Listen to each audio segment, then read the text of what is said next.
Hello everyone, this is Gaurav here and welcome back to the channel. क्या हाल है भाई? आप सभी की उम्मीद है काफी अच्छे होंगे। इस वीडियो में हम लोग बात करने वाले हैं 5 नंबर का द मोस्ट इंपॉर्टेंट क्या बताओ सब्जेक्टिव क्वेश्चंस डन। तो देखो यहाँ पे कि बहुत सारा काफी वीडियोस आ गया होगा आप लोगों के सामने। 5 नंबर वाला भी क्वेश्चन का, 3 नंबर वाला भी क्वेश्चन का, ऑब्जेक्टिव का भी, लेटर राइटिंग, रिपोर्ट राइटिंग, ये सब का वीडियोस मैंने अपलोड कर दिया। जिसने भी नहीं देखा है चैनल में चेकआउट करो और जा करके देखो, देन आफ्टर ये वीडियो वॉच करना डन। तो हाँ, तो आज आप लोग को ये वीडियो आ रहा होगा कितना तारीख को? 10 फेब यानी 10 फरवरी को आ रहा होगा।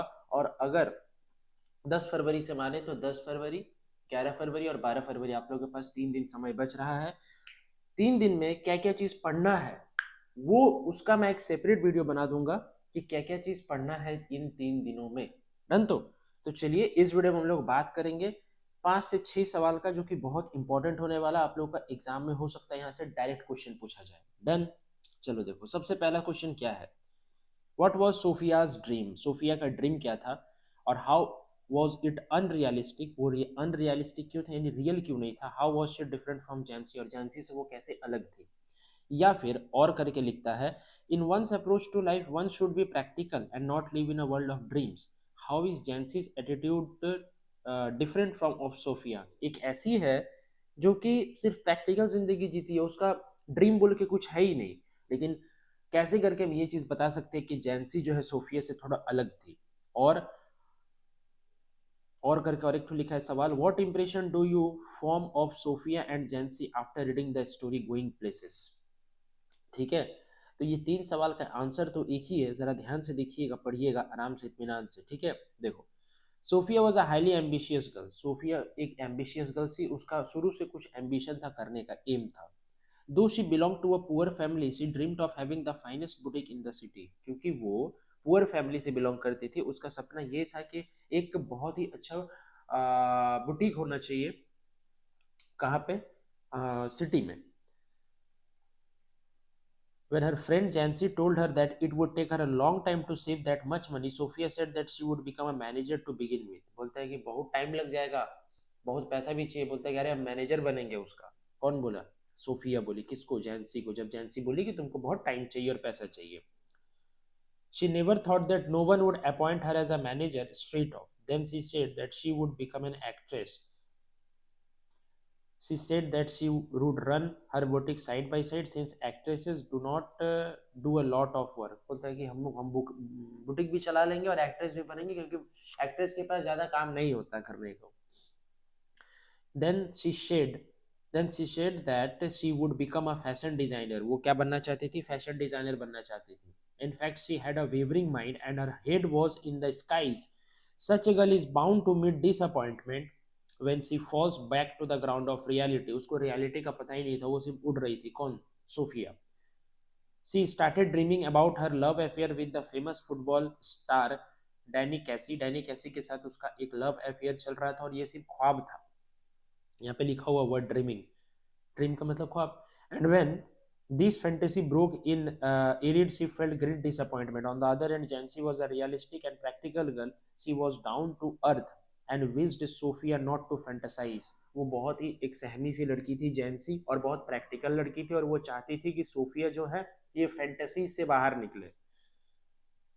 जैंसी advice her, Sophie you really should be sensible. तुमको थोड़ा सा प्रैक्टिकल होना चाहिए।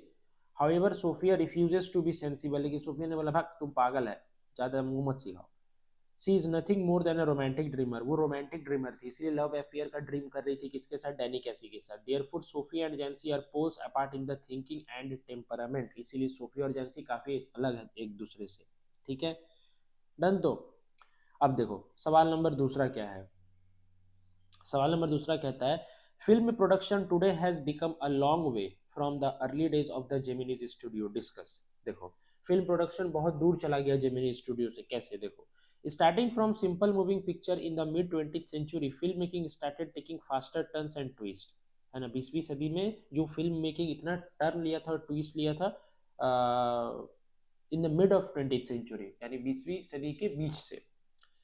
New technology kept on pouring in. The changes were seen, approved, accepted, and vehemently used in the fields of reels, films, and labs to sound and shooting facilities to dress, makeup, setting, and light. बहुत सारा technology उसमें क्या किया गया, add on किया गया, मतलब यानी ऐड किया गया, उसमें जोड़ा गया और काफ़ी सारा चेंजेस देखने को मिला और वो सब कोई एक्सेप्ट भी किया ताकि क्या हो सके कि जो मूवी बने या फिल्म बने वो थोड़ा सा बेहतर बने. Film making start growing as a faster pace, बहुत तेजी से बढ़ने लगा film making. Between the 1950s and 1980s it made get great progress, बहुत अच्छा प्रोग्रेस कर लिया था किसने, फिल्म मेकिंग इंडस्ट्री ने. Of course it has witnessed many changes and has come a long way, and in the course of that tough journey it has placed many bright milestones. But materialism, human lust, and the mental perversion of the people at the helm of the film industry have combined together against humanity and human values and are bent upon showing only nakedness and crime. लेकिन बहुत कुछ ऐसा भी film होता है जो कि सिर्फ हम लोग को क्या दिखाया जाता है, क्राइम दिखाया जाता है, इससे बुरा असर पड़ता है. That is why, though technically improved, yet thematically and morally, filmmaking has deteriorated and now has generated into something vile and untouchable. लेकिन क्या हुआ, धीरे धीरे ये जो फिल्म मेकिंग है बहुत ही खराब दशा में बदलता चला गया. ठीक है, चलो नेक्स्ट क्वेश्चन देखो. How did Gandhiji use satyagraha and non-violence at Champaran to achieve his goal? Or why is the Champaran episode considered as the beginning of the Indian struggle for independence? क्यों ऐसा बोला गया है कि चंपारण जो सत्याग्रह था वो इंडियन स्ट्रगल का जो इंडिपेंडेंस है, यानी इंडिया जो इंडिपेंडेंट होना था उसका पहला कड़ी था. देखो, the Champaran episode was a landmark in the Gandhian style of fighting against the British. Champaran episode जो था ना वो टोटली जो लड़ा गया था वो गांधी जी के स्टाइल में लड़ा गया था, यानी नॉन वायलेंस, कोई मारपीट नहीं, कोई हिंसा नहीं. It grew out an attempt to make the suffering of poor peasant less severe. जो पुअर पीजेंट्स थे चंपारण को, उनके ऊपर जो भी अत्याचार हो रहा था उनके खिलाफ ये लड़ाई था. The peasants of Champaran were in great fear of the British government. British government से वो लोग बहुत डर रहे थे, कौन, चंपारण के farmer, because they were forced to plant 15% of their land holding with indigo and surrender the entire produce to the landlord. बोलते अपना तुम्हारा जितना भी टोटल जमीन है उसमें से 15% भाग में तुम नील का खेती करो और जितना भी तुम प्रोडक्शन करोगे पूरा का पूरा लैंडलॉर्ड को सौंप देना पड़ेगा. When synthetic indigo came, the landlord realized them after demanding compensation from them. The innocent peasants agreed without realizing what they were doing. जब सिंथेटिक इंडिगो आ गया ना तो लैंडलॉर्ड बोलता है ना कि कंपेंसेशन कंपेंसेशन कुछ नहीं मिलेगा और वो लोग साइन इन भी करके तैयार है, कौन, पीजेंट्स लोग. When Rajkumar Shukla told Gandhiji about it, Gandhiji visited Champaran and realized that the peasants were greatly in fear of the British. जब राजकुमार शुक्ला लखनऊ के कन्वेंशन में गया इंडियन नेशनल कांग्रेस का और गांधी जी को पकड़ के लाया कहाँ पे, चंपारण में, तो चंपारण में आकर के देखा गया गांधी जी के द्वारा कि सही में ये जो पीजेंट्स है ये ब्रिटिश से काफी ज्यादा डरे हुए हैं.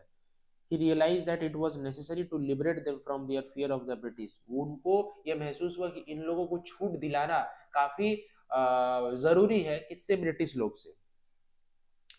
After the civil disobedience movement, the farmers also got encouraged and realized that they too had rights and defenders as well.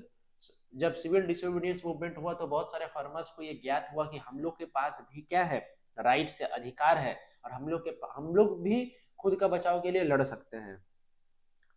It was a spontaneous demonstration around the courthouse, which made everyone realize that it was the beginning of the Indian struggle for independence. कि अब independence होने वाला है. Everyone यानी कि देश आजाद होने वाला है. Everyone also realize that they could stand against the British. British के अगेंस्ट में स्टैंड लेगा and they could not order them around in our own country. और हम अपना कंट्री में इंडिया में आकर के तुम हम ही लोग ऊपर राज करेगा ये होने नहीं देंगे. That is why the Champaran episode is considered to be the beginning of the Indian struggle for independence. इसीलिए चंपारण एपिसोड को इंडिया का इंडिपेंडेंस का पहला स्टेज कहा जाता है. डन, चलो आगे. Edla is a contrast to her father the iron master. Explain. देखो, एडला और उसके पापा का अलग अलग नेचर क्यों था ये पूछा जा रहा है. Idla and her father had different natures. She had more convincing power than the father and was able to persuade the peddler to accept the invitation. Idla और उसके पापा दोनों का अलग अलग विचार था. एडला किसी को भी कन्विंस कर लेती थी और उसके पापा नहीं कर पाते थे, इसीलिए पेडलर को उसने परसुएड किया, मजबूर किया कि उसका घर चले।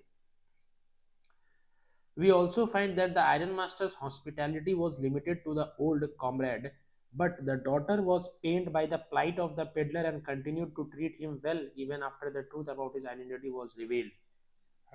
बोलता है कि जो आयरन मास्टर है वो अपना दोस्त को लेके पड़ा हुआ था, लेकिन जब एडला को पता चला कि ये उनका दोस्त नहीं है, ये एक चोर है, ये एक भिखारी है, फिर भी उसके प्रति दया भाव रखना ये एडला का स्वभाव था। Again, after finding out about the robbery of the Cropsus money, while the Iron Master was more concerned with the possibility of the peddler robbing them as well, the daughter was more pained by the betrayal of her trust.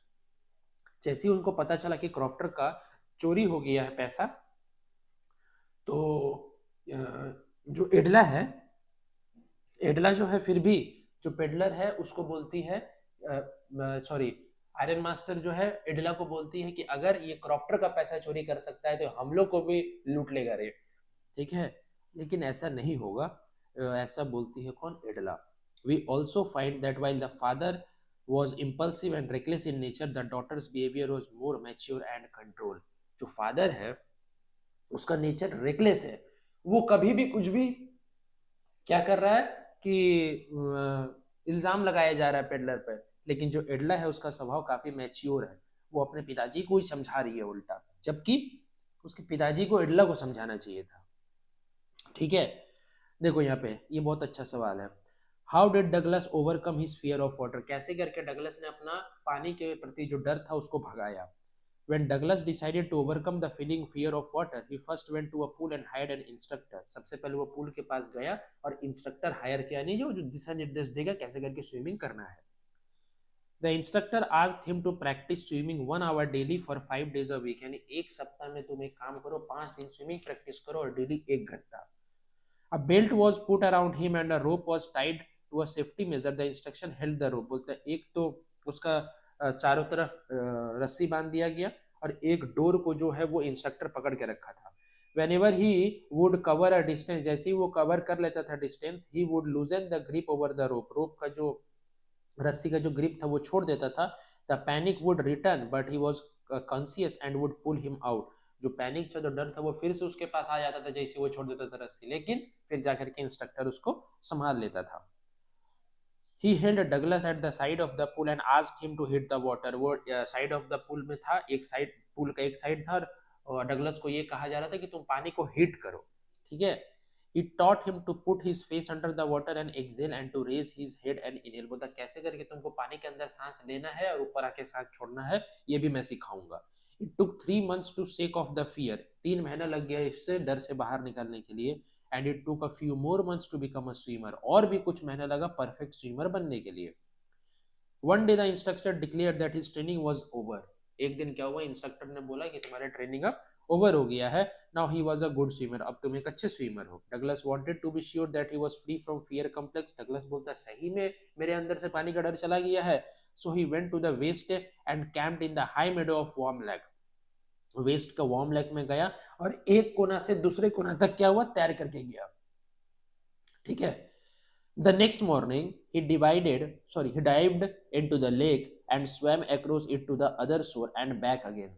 ठीक है, एक तरफ से गया एक छोर तक और दूसरे छोर से इस छोर तक वो क्या हुआ, वापस आया तैर करके। Now he was sure that he had conquered his fear. अब वो श्योर हो चुका कि मेरा डर जो है खत्म हो चुका है, ठीक है। तो ये 5 सवाल आप लोग के लिए काफी ज्यादा इंपॉर्टेंट होने वाला है। वीडियो को जरा सा भी मिस मत करना, पूरा देखना वीडियो को, और मेरे चैनल में अगर नहीं हो तो प्लीज चैनल को सब्सक्राइब कर लेना, बेल आइकन को प्रेस कर देना और ज्यादा से ज्यादा अपने सारे दोस्तों तक शेयर करो। तो चलिए मिलते हैं नेक्स्ट वीडियो में कुछ नए क्वेश्चंस के साथ। Till then bye bye, wish you all the very best for your exam, keep growing and keep learning.